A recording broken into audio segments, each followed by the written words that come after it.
on en parlait. Bonjour à toutes et à tous. Je suis heureuse de vous retrouver dans cette rubrique Si on en parlait. Aujourd'hui, je reçois Luc Verdier du groupe Lucas.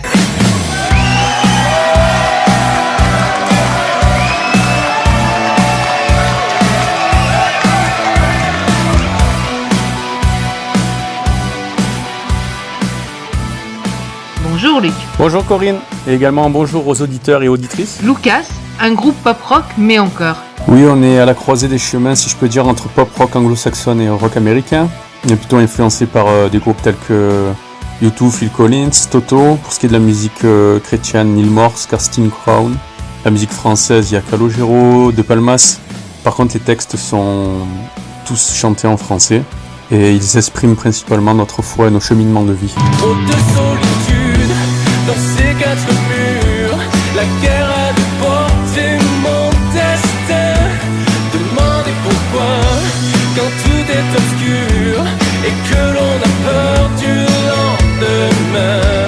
Trop de solitude dans ces quatre murs. Et pourquoi Lucas ? Pourquoi Lucas ? Finalement, c'est assez simple parce que déjà Lucas veut dire en grec lumière. Et l'album c'est de l'ombre à la lumière, donc c'était le thème vraiment important de l'album. Et également parce que j'ai travaillé essentiellement avec mon beau-frère Karim. Avec lui j'ai composé, arrangé, réalisé tous les titres de l'album. Donc moi je m'appelle Luc, lui s'appelle Karim. Donc ça faisait également un jeu de mots, Lucas. Luc Karim. Peux-tu nous dire, Luc, comment est né Lucas et quels sont les membres de ce groupe ? Depuis plus d'une dizaine d'années, je joue dans divers groupes avec Karim. Que ce soit des groupes à l'église, la chorale, que ce soit des groupes de reprises également avec des amis. Et finalement, on s'est vite rendu compte qu'on était complémentaires au niveau musical. Donc on a vite composé ensemble. D'où le groupe Lucas, finalement, on est le noyau dur. Moi, je suis claviériste et chanteur. Lui, il est batteur. Et en plus de ça, se rajoute un bassiste et un guitariste. Où sont passées nos valeurs de respect, de bien honneur? Où est passée notre foi qui éclaire nos prières? Vous avez sorti un premier album, De l'ombre à la lumière. Cet album est détonnant par son mélange de douceur, d'espoir, mais aussi de remise en question. Tu peux nous en parler ? Oui, c'est tout à fait ça. Vous avez vraiment bien cerné les thèmes principaux de l'album. Message d'espoir et remise en question. Je crois, et vous serez certainement tous d'accord avec moi, que vous soyez auditeur au Canada, en France ou partout dans le monde, que la vie n'est pas toujours un long fleuve tranquille. Et pour ma part, il y a environ 2 ans et demi maintenant, j'ai été atteint d'une grave maladie, d'une récidive d'un cancer avec 3 masses rétropelviennes de plus de 10 cm, c'est derrière le dos, et j'ai dû passer par plusieurs opérations et chimiothérapie.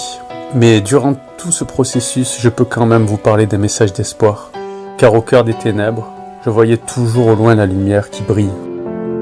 Si je traverse la vallée de l'ombre, je ne crains aucun mal. Ta houlette et ton bâton, c'est ce qui me rassure, car tu es avec moi. Tu as donc vécu une forte tempête dans ta vie. Comment as-tu traversé cela ? Ok, je m'explique. Je connais le Seigneur depuis mon enfance car mon père est pasteur, mais comme on le dit souvent, on ne naît pas chrétien mais on le devient. Et j'ai réellement donné ma vie à Jésus après avoir fait une expérience personnelle à l'âge de 19 ans.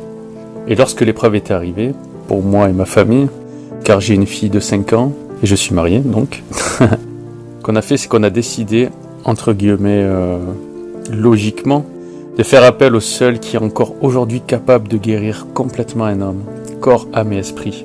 J'ai d'ailleurs déjà été témoin à maintes reprises de la puissance de Dieu concernant la guérison, notamment dans la vie de ma sœur et mon beau-frère, qui ne pouvaient pas avoir d'enfants et essayaient depuis 11 ans. Et je passerai les détails, mais pour qui le Seigneur est intervenu d'une manière miraculeuse, vraiment miraculeuse. Donc du coup, ce qu'on a fait, c'est qu'on a demandé au Seigneur simplement de détruire ce mal dans le nom de Jésus. Et finalement, Dieu avait d'autres plans, je le sais maintenant avec le recul, et j'ai dû passer par tout le processus médical. On lui faisait quand même confiance, sachant qu'il est écrit dans la Bible que toute chose concourt au bien de ceux qui aiment Dieu. Et lorsque je commençais un peu trop à regarder aux circonstances, notamment lorsqu'on apprend que ma femme, qui était enceinte, devait perdre le fœtus de 2 mois, Jésus était toujours là pour nous rassurer pour nous dire en quelque sorte je suis là, au travers divers moyens, que ce soit une voix intérieure, un verset qui devient vivant, une image ou autre. Je me rappelle d'ailleurs une fois, après une première opération, lorsque l'infirmière m'a enlevé un drain côté gauche, en voyant le trou, j'ai eu l'image de Jésus qui a souffert pour chacun de nous et pour moi lors de son sacrifice à la croix. Et c'est comme si je l'entendais me dire « Je suis là mon enfant, ne crains pas ». Donc tout cela pour dire que vraiment j'ai expérimenté un Dieu qui est présent dans les tempêtes, un Dieu qui te remplit de sa paix et sa joie malgré les circonstances. Et pareil, pendant les cures de chimiothérapie, j'étais pas seul. Il y avait certes ma famille et mes amis, et c'est très important d'ailleurs, mais Jésus également était là. À la fin des cures de chimio, et après le TEP scan, le chirurgien me dit qu'il ne reste plus qu'une masse d'un peu plus de 3 cm, certainement morte, mais qu'il fallait cependant quand même l'enlever, donc que c'était une opération profonde que je devais subir. Un curage ganglionnaire bilatéral pour ceux qui connaissent. D'ailleurs l'opération a duré environ 6 heures et ils ont dû me découper un bout de l'aorte, donc je me suis réveillé en soins intensifs, enfin je vous passe les détails. Quand la nuit descend sur ta vie et que l'effroi saisit ton être, qu'aucun espoir semble renaître, quand ton courage s'évanouit,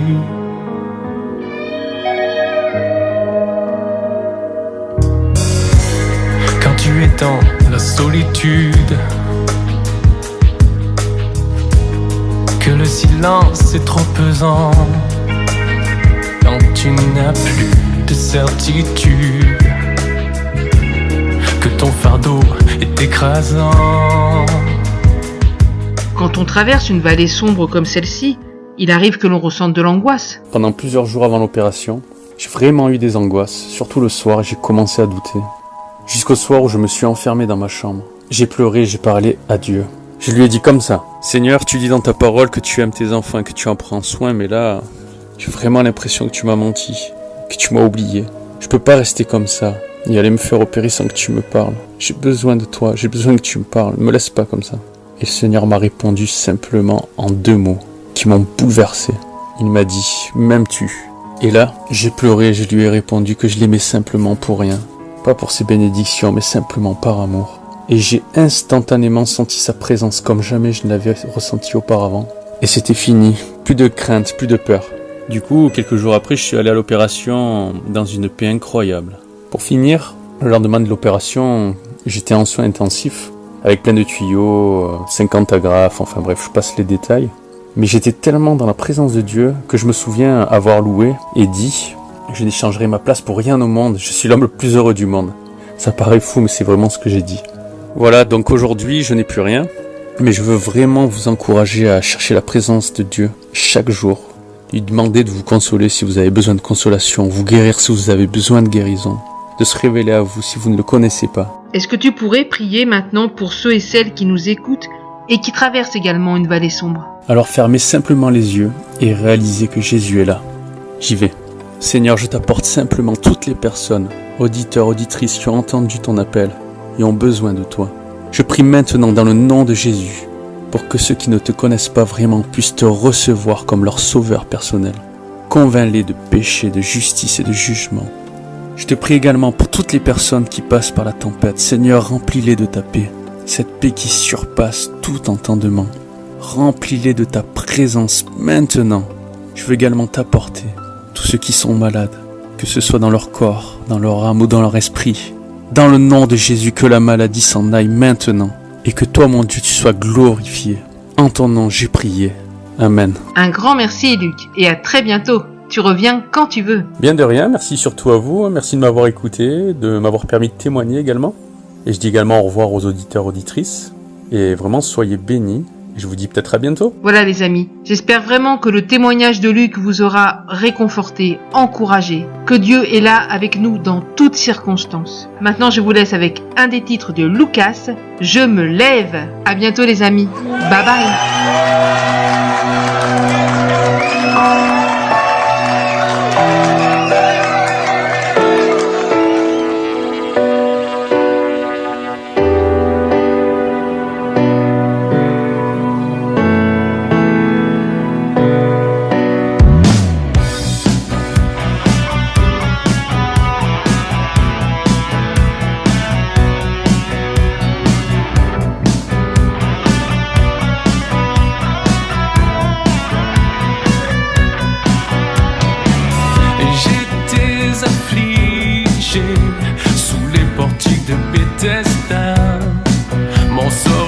c'est clair, je devais m'y faire pour essayer d'exister. Bonheur illusoire, peu de possibilités, et rien ni personne n'avait pu changer le cours de ma destinée.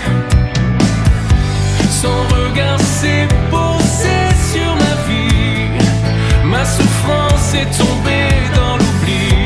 En un instant tout a basculé, à jamais je me lève et je vois sa grâce m'envahir.